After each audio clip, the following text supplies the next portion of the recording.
A'udzubillahi minasyaitonirrajim. Bismillahirrahmanirrahim. Alhamdulillahi rabbil alamin. Salatu wassalamu ala asyrafil anbiya'i wal mursalin wa ala alihi wa sahbihi ajma'in. Allahumma salli salatan kamilatan wa sallim salaman taman ala sayyidina Muhammadin alladhi tanhallu bihil uqad wa tanfariju bihil kurab wa tuqda bihil hawaish wa tunalul bihil raghaib wa husnul hawatim wa yustashqal ghamamu biwajhil karim wa ala alihi wa sahbihi fi kulli lamhatin wa nafasin bi'adadin kulli ma'lumin lak. Allahumma zidna ilman fahman nabiyyin wa hibzal mursalin wa ilhamal malaikatil mukarrabin. Rabbana atina fid dunya hasanah wa fil akhirati hasanatan wa qina azaban nar. Wa sallallahu ala sayyidina Muhammadin wa ala alihi wa sahbihi ajma'in. Walhamdulillahi rabbil alamin. Assalamualaikum warahmatullahi wabarakatuh. Alhamdulillah, tuan-tuan rahmati Allah Subhanahu wa taala, pada malam ini saya akan menerangkan bab hijratun Nabi sallallahu alaihi wasallam. Dan sebelum tu, pada minggu akan datang kita akan beralih kepada kitab lain. Tuan-tuan boleh beli di tempat jual kitab Pustaka Husin, iaitu satu tajuk kitab Manhajul Abidin ila Jannati Rabbil Alamin. Ini bukunya saya amanahkan pada Jiwan untuk dipegang dan dibelikan untuk pengajian kitab kita akan datang, insya-Allah. Depan saya pulang list. Okey, terima kasih. Bismillahirrahmanirrahim. Qala Allah Subhanahu wa ta'ala, a'udzu billahi minasyaitonir rajim. Bismillahirrahmanirrahim. Wa may yuhajir fi sabilillahi yajid fil ardi muragaman katsiran wa sa'at. Wa may yakhruj min baitihi muhajiran ila Allahi war rasulih summa yudrikhul maut faqad waqa'a ajruhu 'ala Allahi wa kana Allahu ghafurar rahima. Surah An-Nisa ayat 100. Tuan-tuan muslimin muslimat rahmati Allah Subhanahu wa taala. Pertama-tamanya kita mengucapkan syukur pada Allah Subhanahu wa taala kerana dengan limpah kurnianya dan inayahnya kita diberikan nikmat berada di dalam tahun baru, iaitu Muharram, ibu segala bulan. Muslimin muslimat rahmati Allah, dalam ayat ini Allah Subhanahu wa taala menyatakan, wa man yuhajir fi sabilillah yajid fil ard. Sesiapa yang berhijrah di jalan Allah, nescaya mereka mendapati di muka bumi ini tempat hijrah yang luas dan rezeki yang banyak yang diberikan oleh Allah Subhanahu wa taala. Sesiapa yang keluar dari rumahnya dengan maksud berhijrah kepada Allah dan Rasulnya, kemudian dia meninggal dunia sebelum sampai tempat yang ditujunya, maka telah tetap pahalanya di sisi Allah Subhanahu wa taala. Dan sesungguhnya wa kana Allahu ghafurar rahima, Allah Subhanahu wa taala ini Maha Pengampun dan Maha Penyayang. Muslimin muslimat yang dirahmati Allah Subhanahu wa taala, saban tahun kita menyambut tahun baru. Tahun baru ini tuan-tuan, Allah Subhanahu wa taala panjangkan umur kita, panjangkan rezeki kita. Mudah-mudahan Allah Subhanahu wa taala tetapkan iman kita. Tapi kita kena sedar, apabila umur kita ini diganjakkan oleh Allah Subhanahu wa taala, bermakna Allah Subhanahu wa taala makin hampir memanggil kita untuk kita pergi menemui Allah Subhanahu wa taala. Sebab itulah bila umur kita dipanjangkan, Allah menarik beberapa nikmat kepada kita. Antaranya nikmat apa yang Allah tarik? Nikmat kesihatan. Kita tengok diri kita, makin lama makin kita tidak kuat, makin lama makin kita ada kekurangannya. Kalau dulu kita masih umur kita muda sihat, kalau berlari laju, kalau berjalan cepat, tapi makin lama Allah Ta'ala tarik nikmat, Allah tunjukkan kita ni makin lemah. Allah bagi tanda pula kepada kita, macam-macam tanda. Allah bagi tanda. Apa tandanya? Rambut kita dah mula putih. Bukan rambut saja, janggut kita pun dah mula putih, tuan-tuan rahmati Allah Subhanahu Wa Ta'ala. Sebab tu Al-Imam Ghazali dalam kitab Ihya Ulumuddin menyatakan, manusia ni dia kena bersyukur akan hidup dia. Antara syarat-syarat syukur itu digariskan 3 perkara. Pertama apa tuan-tuan? Tahu dan kenal. Setiap orang ini dia mesti tahu dan kenal diri dia, yang dia ni diciptakan oleh Allah untuk ibadat pada Allah Subhanahu Wa Ta'ala. Tahu dan kenal ni lain. Kadang-kadang kita nak makan durian, kita tahu itu durian, tapi kita tak kenal durian tu jenis apa. Musangking ke, isinya kesep ke, tak ada biji langsung ke, kita tak tahu. Yang tahu siapa? Yang tahu orang yang jual durian tu tahu. Macam tu juga kita. Tahu kita tak cukup, kena kenal Allah Subhanahu Wa Ta'ala. Macam mana kenal Allah Subhanahu Wa Ta'ala? Mentauhidkan Allah Subhanahu Wa Ta'ala. Kenal sifat 20. Apa yang wajib bagi Allah, yang mustahil bagi Allah, dan yang harus bagi Allah. Bukan itu saja, tapi menghayati ayat-ayat Allah Subhanahu Wa Ta'ala.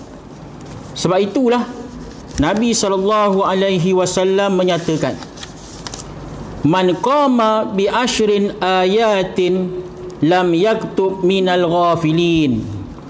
Nabi kata, siapa yang bangkit solat malam membaca 10 ayat, tidak akan dituliskan dalam kumpulan orang-orang yang lalai. Dan Nabi SAW sambung lagi, wa man qama bi mi'atin ayatin kutiba minal qanitin. Dan sesiapa yang membaca ayat Allah Subhanahu Wa Ta'ala sebanyak 100 ayat, maka dia termasuk dalam kelompok manusia yang taat dan khusyuk kepada Allah Subhanahu Wa Ta'ala. Dan Nabi SAW menyatakan lagi, wa man qama bi alafin ayatin kutiba minal muqantarin. Dan siapa yang membaca 1000 ayat Allah Subhanahu Wa Ta'ala satu malam, maka orang itu akan digelarkan muqantarin, iaitu mempunyai banyak perbendaharaan yang Allah Subhanahu Wa Ta'ala berikan. Sebab tu kalau kita tahu dan kenal Allah, kita buat apa yang Allah Subhanahu Wa Ta'ala suruh dan tinggal apa yang Allah Subhanahu Wa Ta'ala larang. Dalam Al-Quran menyatakan, wa ma atakumur rasul fakhudhu wa ma nahakum anhu fantahu. Ni Allah menyatakan, apa yang didatangkan oleh rasul itu ambillah. Wa ma nahakum anhu, dan apa yang dilarang oleh rasul maka jauhkanlah tuan-tuan. Ni yang pertama, iaitu kita rasa tahu dan kenal Allah, kita berada dalam kebaikan. Yang kedua, dia menyatakan lagi, ingat, jangan lupa. Ingat siapa? Banyak-banyak ingat Allah. Dan jangan lupa Allah Subhanahu Wa Ta'ala walaupun di mana saja kita berada. Jangan lupa Allah dalam keadaan senang, dalam keadaan susah. Sebab itulah banyak Nabi-Nabi ni yang Allah bantu dia, peristiwanya banyak di bulan Muharram, terutama 10 Muharram. Nabi Allah Yunus alaihi salatu wassalam, Allah Subhanahu Wa Ta'ala bantu dia, bantu Nabi Allah Yunus ni. Walaupun dia melakukan kesilapan, meninggalkan dakwahnya, tapi dia selalu mulutnya membaca kalimat la ilaha illa anta subhanaka inni kuntum minaz zalimin. Allah bantu. Akhirnya Allah mendengar rintihan hambanya yang selalu mengucapkan kalimat ini. Lantas apabila dia dihanyutkan, dicampak daripada kapal dan masuk dalam perut ikan Nun, bibirnya sentiasa meratip bacaan ini, meminta pertolongan daripada Allah, yang akhirnya Allah mendengar dan Allah campak dia kembali di dataran, tuan-tuan. Sebab itulah dalam hidup kita kena ingat banyak-banyak Allah di mana kita berada. Allah di mana-mana, tuan-tuan rahmati Allah Subhanahu wa taala. Dan jangan lupa, kalau kita tak lupa isteri kita, apatah lagi kita nak lupa Allah. Contoh, kita pergi Batu Pahat, kita beli nasi biryani dekat Tambak, tuan-tuan. Kenapa? Ingat isteri kita. Nanti isteri aku balik tengah hari tak masak, kesian dia aku belikan. Apa lagi Allah, apa lagi Rasulullah sallallahu alaihi wasallam. Itu tanda yang kedua. Tanda yang ketiga, bila kita rasa syukur pada Allah Subhanahu wa taala, banyakkan kita membuat pelaksanaan syukur. Dia tak cukup kalau orang tu kata syukur, alhamdulillah, tak cukup. Dia kena lakukan, buktikan. Macam iman juga. Dia dah tasdik, membenarkan, dah berkata dengan perkataan, tandanya apa? Dia kena buat amal soleh. Syukur pun macam tu juga. Orang nama syukur pun banyak juga, kan? Mudah-mudahan ada dua tanda ini, dan termasuk yang ketiga, iaitu apa? Pelaksanaan syukur. Sebab itulah orang, bila Allah Subhanahu wa taala bagi dia panjang umur, beri rezeki, tanda syukur adalah ingat mati. Ni tanda syukur. Mati ni nikmat, tuan-tuan. Sebab itulah kita dekat dalam dunia, kita belajar syurga, neraka, lauh mahfuz, sirat dan sebagainya. Ada nikmat kubur, ada azab kubur. Tapi belum kita merasainya, betul tak? Bila kita merasainya? Selepas kita mati. Ni kita merasainya. Jadi orang yang tak syukur pada nikmat Allah Subhanahu wa taala, dia merasakan dunia ni macam dia punya. Dia tak ingat ke? Allah jadikan dia kaya, kereta dia macam-macam kereta di dunia. Tapi kereta yang terakhirnya kereta jenazah.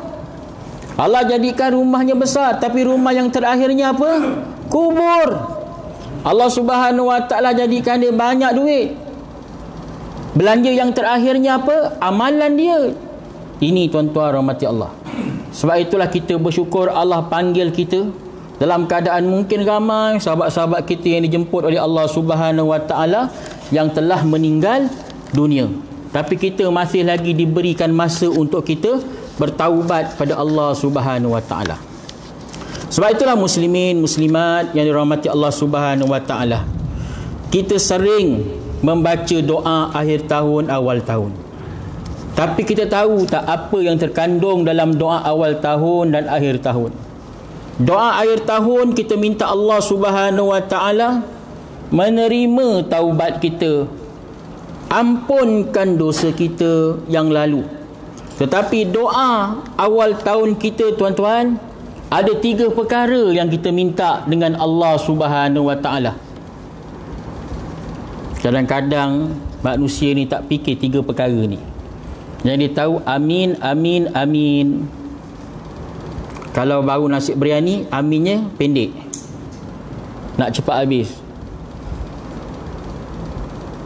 Apa 3 perkara yang kita minta dengan Allah ni setiap saban tahun kita baca doa, tuan-tuan? Yang pertama, kita minta dengan Allah Subhanahu wa taala, kita merayu, wa hadza ammun jadidun qad aqbala alaina. Ya Allah, ya Tuhan aku, wa hadza ammun jadid. Tahun ini ya Allah, tahun baru. Terimalah permintaan aku ya Allah. Ni. Apa permintaan kita yang pertama, tuan-tuan? Iaitu nas'alukal izmata fihi minasyaitonir rajim wa awliyaihi wa junudihi. Kita minta dengan Allah, jauhkanlah aku daripada maksiat, daripada syaitan yang direjam, wa awliyaihi, dia punya ketua-ketuanya dan tentera-tenteranya. Yang ni yang kita minta yang pertama. Kita minta berlindung daripada syaitan. Syaitan bukan syaitan saja, ketua-ketua dia. Syaitan ni ada ketuanya tuan-tuan. Kalau kita kat kampung ada ketua kampung, kan, dia pun macam tu, ada ketua. Lepas tu dia punya general ke, sarjan ke, private ke, ni dia punya apa? Tentera-tentera dia. Syaitan. Maka tuan-tuan, bila kita berlindung dengan syaitan, syaitan ni ada dua. Pertama, syaitan yang berbangsa jin. Yang kedua, manusia yang merupai syaitan. Ini.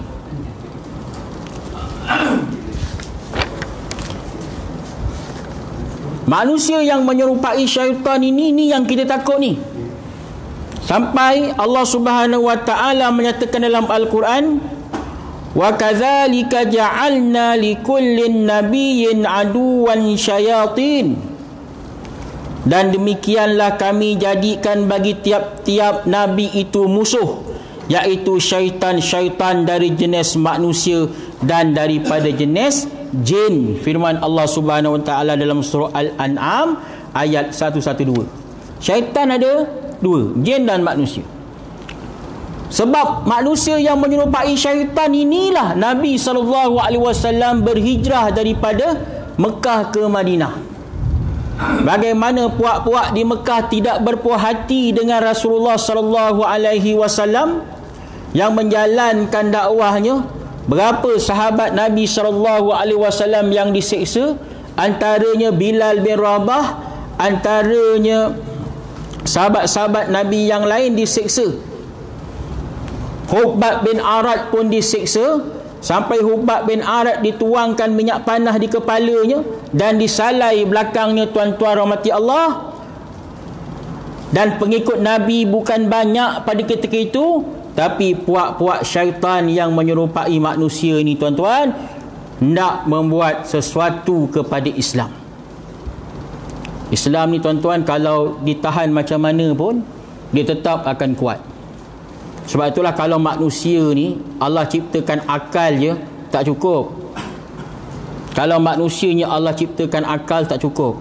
Sebab itulah Allah hantar Rasul, Allah hantar pesuruh Allah supaya bagi terang dengan manusia. Sebab itulah mereka berpakat di satu tempat yang bernama Darun Nadwah. Bagaimana kita nak buat Muhammad ini mengacau kita, padahal tak ada apa-apa pun, tapi sangka dia Islam tu kuat. Memang betul pun Islam tu kuat. Sebab tu kita alhamdulillah, tuan-tuan, Allah bagi kita istiqamah lagi, kekuatan lagi untuk kita duduk dalam majlis ilmu, untuk kita solat berjemaah, untuk kita bertasbih, bertahlil dan bertahmid. Sebab Nabi kata, man yuridillahu khairan yufaqihu fiddin. Siapa yang Allah Subhanahu nakkan dia kebaikan, yufaqihu fiddin, Allah Ta'ala akan fahamkan dia dengan agama Allah Subhanahu wa Ta'ala. Syukur kita masih istiqamah dengan Islam, perjuangan Islam. Antara Allah pilih kita, kita tak tahu pada masa ini berapa orang lagi yang dapat macam kita. Tantah ada yang tak dapat macam kita, sahabat-sahabat kita, tuan-tuan. Ya? Sebab itulah mereka berbincang, antaranya Abu Jahal sebagai pengerusi dia. Bagaimana kita nak buat Muhammad ni? Cadangan daripada pihak Quraisy yang pertama, dia kata kita penjarakan saja Muhammad sallallahu alaihi wasallam. Pada ketika itu Abu Jahal kata, pandangan kamu tak boleh. Kalau kita penjarakan Muhammad, Muhammad akan dakwah orang dalam penjara dan akhirnya dia akan melawan kita. Pandangan yang kedua pula menyatakan kita buang saja Muhammad jauh-jauh. Abu Jahal kata, rancangan kamu pun tak boleh. Kita buang saja Muhammad sallallahu alaihi wasallam jauh-jauh, nanti dia akan berdakwah kepada orang di sana dan akan balik, akan serang kita. Maka sahabat-sahabat pun bangun. Kalau dua pandangan kami ni tak boleh guna, pandangan kamu je mungkin boleh guna. Apa pandangan Abu Jahal? Kita bunuh je Muhammad ini. Senang cerita. Ni tuan-tuan, ini syaitan ni yang menyerupai manusia. sampai nak membunuh Muhammad sallallahu alaihi wasallam, yang pada usia kecilnya Muhammad ini digelar Al-Amin, yang sangat sayang dengan Nabi sallallahu alaihi wasallam. Tetapi mereka merancang untuk membunuh Nabi. Wa makaru wa makarallah wallahu khairul makirin. Allah mengetahui, Allah Subhanahu wa taala bawa Nabi sallallahu alaihi wasallam berhijrah daripada Mekah ke Madinatul Munawwarah. Yang kedua apa tuan-tuan yang kita minta tuan-tuan? Kita minta kepada Allah Subhanahu wa taala wal auna ala hazihi nafsil imarati bisu'. Kita minta, ya Allah, ya Tuhan aku, bantulah aku daripada nafsu yang dinamakan amaratu bisu', nafsu yang sangat jahat. Kita minta dengan Allah. Dalam hati kita ada zahir dan batin. Kadang-kadang batin ni sangat jahat. Nafsul amaratu bisu' ni apa tuan-tuan? Kalau dia tak dapat, orang lain pun tak dapat. Cara dia tak dapat macam mana? Dia sanggup membunuh. Dalam sirah Nabi SAW diceritakan, awal pembunuhan antara Qabil dan Khabil ini bermulalah satu sifat nafsu yang dinamakan nafsul amaratu bisu'. Kita minta lindung daripada nafsu ini. Sebab itulah dia sanggup bunuh kerana merebutkan seorang perempuan. Sebab itulah nafsul amaratu bisu' ni tuan-tuan, tak dapat tidak halangannya ialah istiqamah dengan Al-Quran, dengan apa lagi? Dengan zikir, dengan perbuatan-perbuatan yang baik. Sebab itulah kita akan tengok nanti dalam kitab Manhajul Abidin beberapa perkara yang bersangkut paut dengan hati yang diterangkan oleh Al-Imam Al-Ghazali rahimallah. Maka tuan-tuan rahmati Allah, bila kita kata nafsul amaratu bisu' ni, nafsu ni dia ada dua. Pertama apa?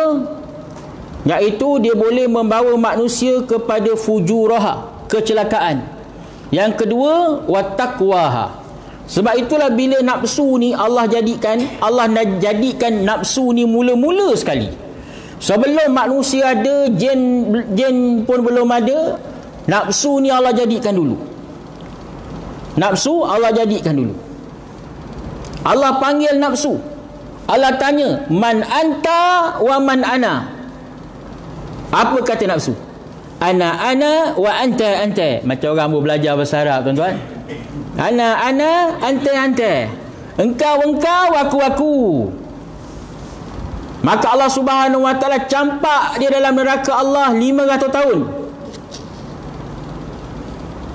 Allah panggil semula, man anta wa man ana. Siapa engkau dan siapa aku? Panggil nafsu. Nafsu kata lagi, ana wa anta. Dia kata, engkau, aku. Jahatnya nafsu ni tuan-tuan. Dan akhirnya direbus sampai 1000 tahun. Allah panggil lagi. Ini Allah Ta'ala panggil dia dengan suara yang keras. Man anta wa man ana. Baru dia kata, anta rabbu wa anna abdu. Engkau Tuhan aku ni hamba engkau. Kalau macam itulah nafsu depan Allah Subhanahu wa taala, apa tak lagi kita ni tuan-tuan, sebagai hamba yang dhaif. Macam mana? Kalau ada dulu diceritakan banyak orang alim telah digoda oleh syaitan, banyak kisah-kisah Bani Israel, apatah lagi dengan kita tuan-tuan nak menjaga nafsu kita. Sebab tu kita minta pada Allah Subhanahu wa taala. Yang kedua daripada hijrah kita ni, doa kita minta supaya Allah Subhanahu wa taala menolong kita daripada nafsul amaratu bisu. Dia lain daripada nafsul lawamah. Nafsul lawamah tuan-tuan, dia boleh bentuk. Contohnya, malam ni siapa kuliah dekat Peri Haji Baki? Ustaz Adha. Tak best lah Ustaz Adha ni. Tak best. Tapi boleh gak pergi. Daripada aku tak ada kerja ni, ini. Ni. Tak nak dia pun ikut juga. Hari ni tak ada duit nak bagi ni dekat tabung masjid ni. Duit kecil tak ada. Duit kecil tak ada. Duit besar ada. Tak apalah, duit besar lah. Ini tuan-tuan. Tak nak tapi akhirnya mengaku juga. Ni bagus. Boleh dididik lah nafsu ni. InsyaAllah. Yang ketiga, apa kita minta dengan Allah Subhanahu Wa Ta'ala tuan-tuan? Dalam doa awal tahun kita. Kita minta pada Allah Subhanahu Wa Ta'ala washtighala bima yuqarribuna ilaika zulfah ya zal jalali wal ikram ya arhamar rahimin. Washtighala bima yuqarribuna ilaika zulfah. Ya Allah, ya Tuhan kami, Kau sibukkanlah kami dengan mendekatkan kami dengan Engkau. Sibukkan kami dengan mendekatkan kami dengan Engkau. Arti kata apa tuan-tuan? Amalan salihah. Arti kata apa? Kita minta amal-amal kebaikan, supaya kita tak jadi orang yang lalai, tak jadi orang yang alpa dan sebagainya. Nabi SAW satu hari dia tengok Aisyah radhiyallahu anha, dia dalam keadaan dia termenung. Nabi tengok Aisyah radhiyallahu anha dalam keadaan termenung. Maka Nabi SAW tegur dia punya isteri. Dia kata apa? Wahai ummul mukminin, laqad qultu ba'daka arba'atin kalimatin salasa marratin law wazanti bima law zantihinna. Dia kata apa? Sesungguhnya aku mengatakan sesudahmu 4 kalimat yang dibaca 3 kali. Andai ditimbang dengan apa yang kamu ucapkan, tentu ia akan memenuhi segala langit dan bumi Allah Subhanahu Wa Ta'ala. Ni Nabi tegur. Aisyah termenung, Nabi tegur, aku bagi tahu kau, kau bacalah kalimat ini sebanyak 3 kali. Apa dia tuan-tuan? Subhanallah adada khalqihi, subhanallahi ridha nafsihi, subhanallah zinnata arsyih, subhanallahi midada kalimatih. Ini selalu kita baca dalam maksurat. Nabi suruh Aisyah radhiyallahu anha baca subhanallah adada khalqih, subhanallahi ridha nafsih, subhanallah zinata arsyihi, subhanallah min himidadi kalimatih. Ni 4 kalimat kita baca. Ni boleh pahala daripada termenung dia tak ada apa-apa kan. Bila termenung, panahan syaitan pun kuat. Sebab itulah bila kita kata minta tolong dengan Allah, ya Allah dekatkan aku dengan Kau.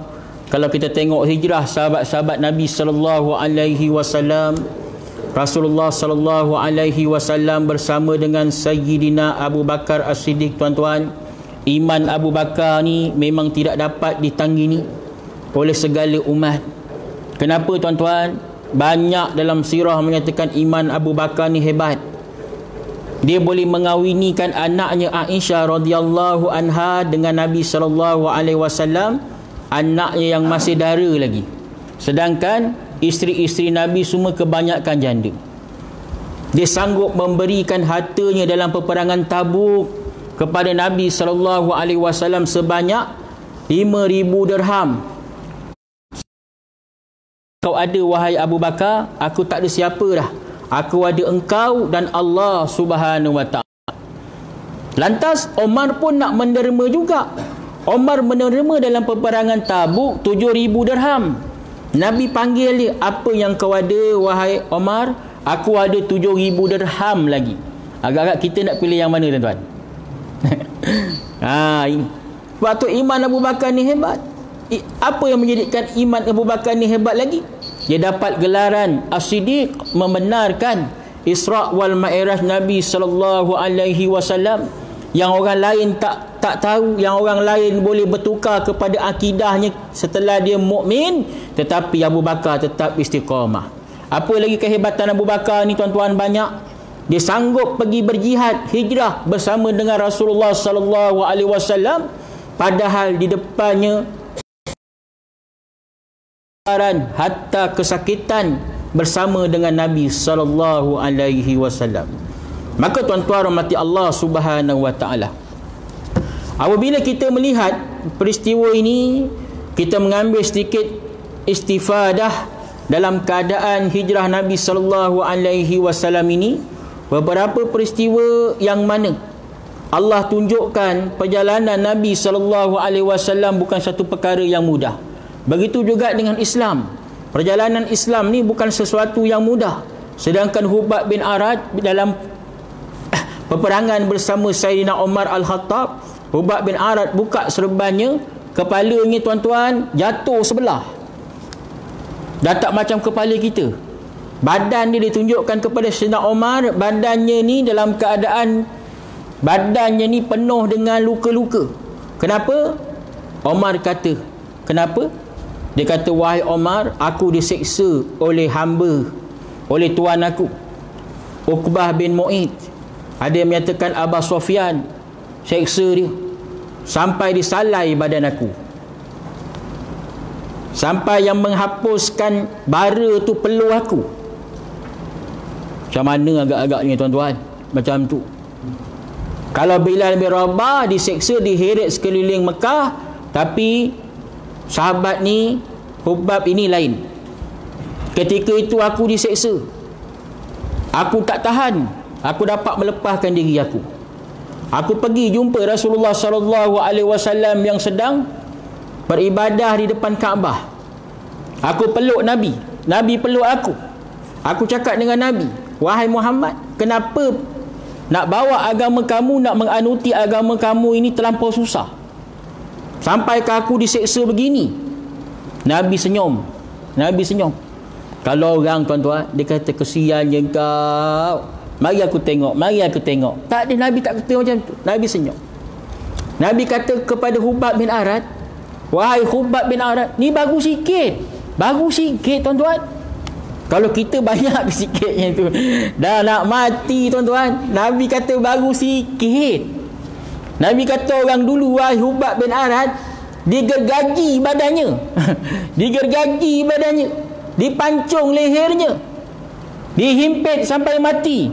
Engkau baru sikit, wahai Hubab bin Arad. Hubab bin Arad kuat menangis tuan-tuan, sakit. Maka Nabi SAW bagi tahu lagi, wahai Hubab bin Arad, perjuangan Islam ni bukan senang. Perjuangan Islam ini kita laksanakan perintah Allah ni, solat, zakat, ngaji, puasa dan sebagainya, buat baik pada orang, jaminan Allah adalah syurga Allah Subhanahu wa taala. Nak dapatkan syurga bukan senang.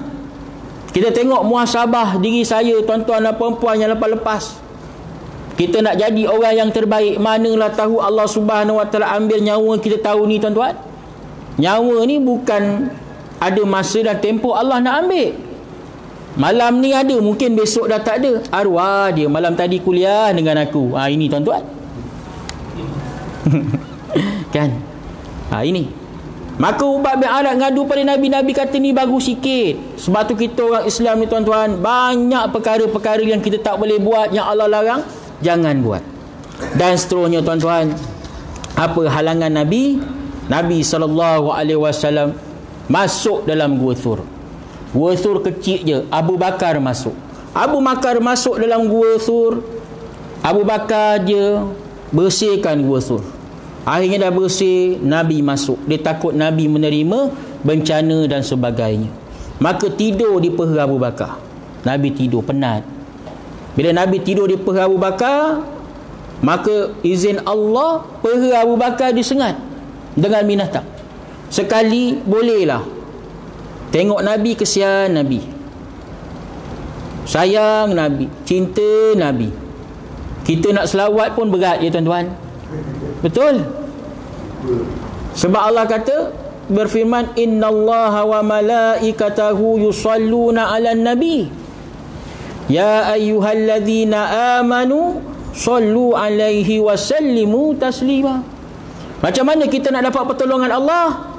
kita kena melalui Nabi kita Muhammad sallallahu alaihi wasallam. Sebab tu dalam doa kita, mukadimah doa kita kena berselawat memuji Nabi sallallahu alaihi wasallam. Mudah-mudahan dengan izin Allah kita memuji Nabi sallallahu alaihi wasallam, Allah akan bantu kita, tuan-tuan rahmati Allah Subhanahu wa taala. Maka 3 kali gigitan itu gigit peha Abu Bakar. Kalau kita sekali je dalam lambung, tuan-tuan, dan tak tahan. Sampai air mata Abu Bakar ni, tuan-tuan, Sayyidina Abu Bakar, tuan-tuan, meleleh kena pipi Rasulullah sallallahu alaihi wasallam. Rasulullah sallallahu alaihi wasallam terjaga. Bertanya Rasulullah, "Kenapa ya Abu Bakar?" Abu Bakar, tuan-tuan, dalam keadaan dia boleh senyum lagi, dia menyatakan, "Aku terkena gigitan." Maka Nabi mengambil air liur Nabi sallallahu alaihi wasallam dan meletakkan di peha Abu Bakar, dan akhirnya Abu Bakar selamat. Di depan pintu gua, tentera-tentera Abu Jahal, Abu Lahab duduk di pintu gua.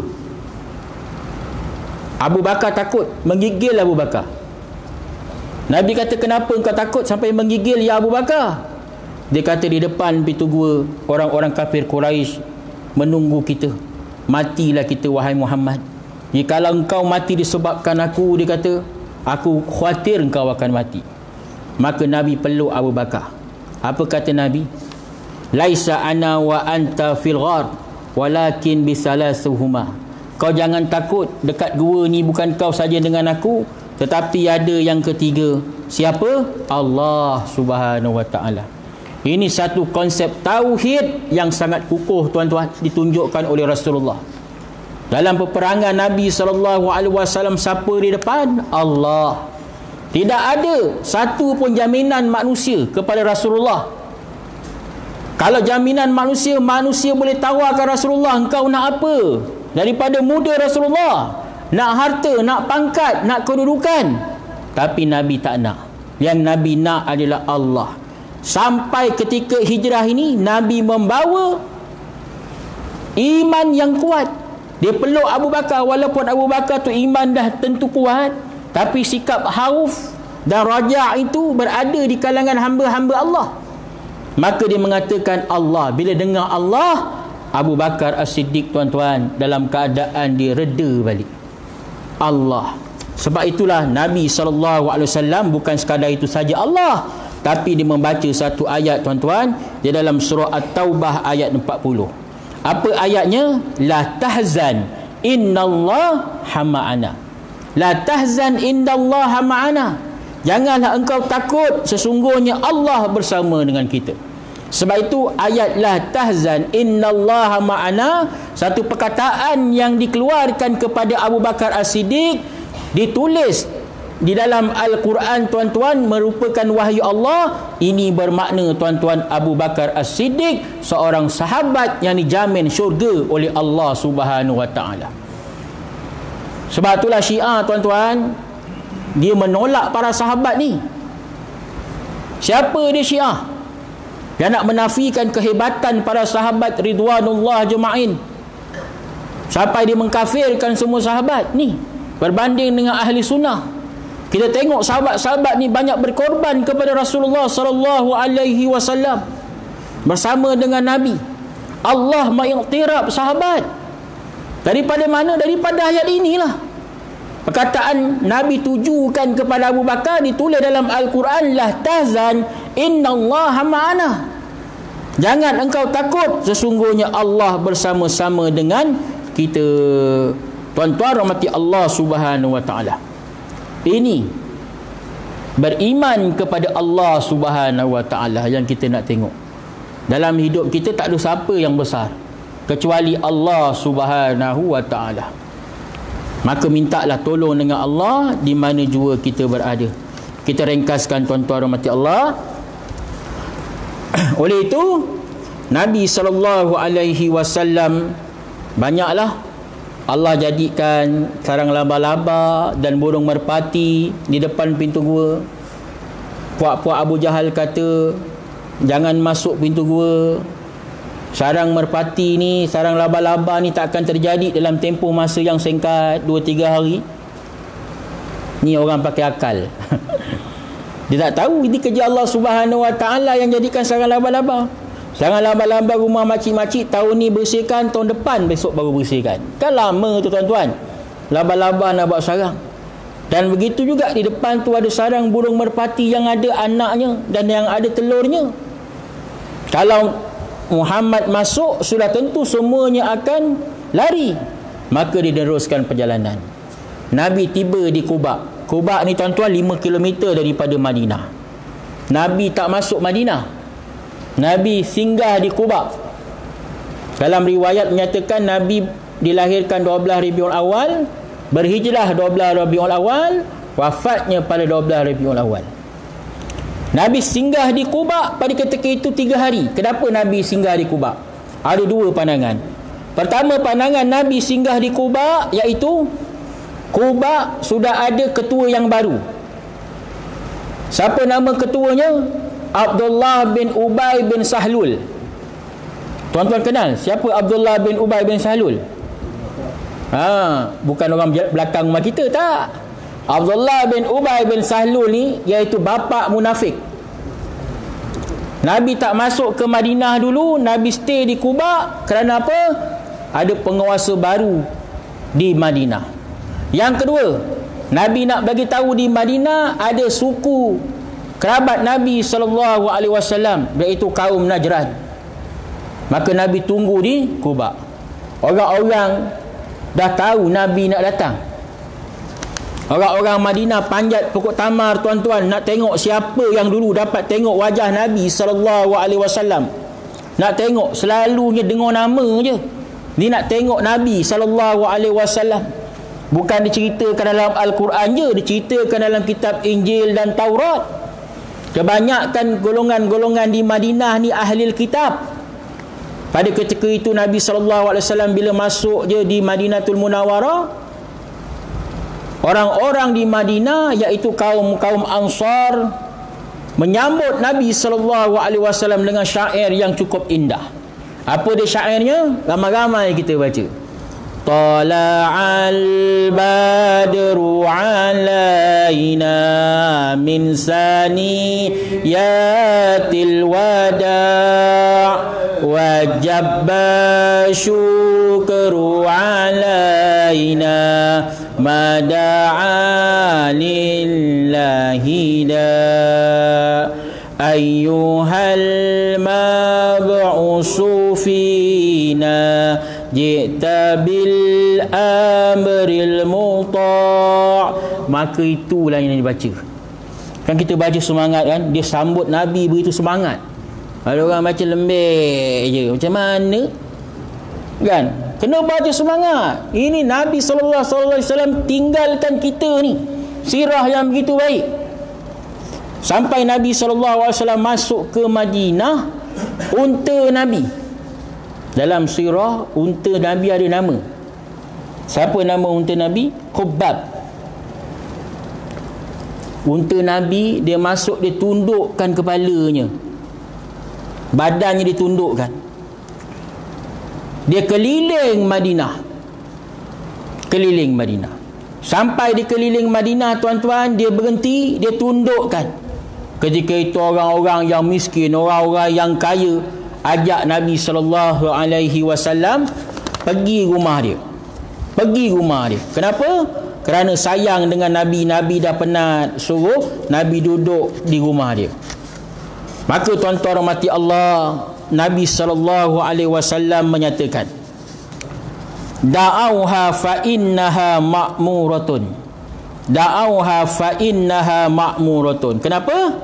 Kerana kalau Nabi masuk rumah orang kaya, apa kata orang miskin pula? Nabi masuk rumah orang miskin, apa kata orang kaya pula?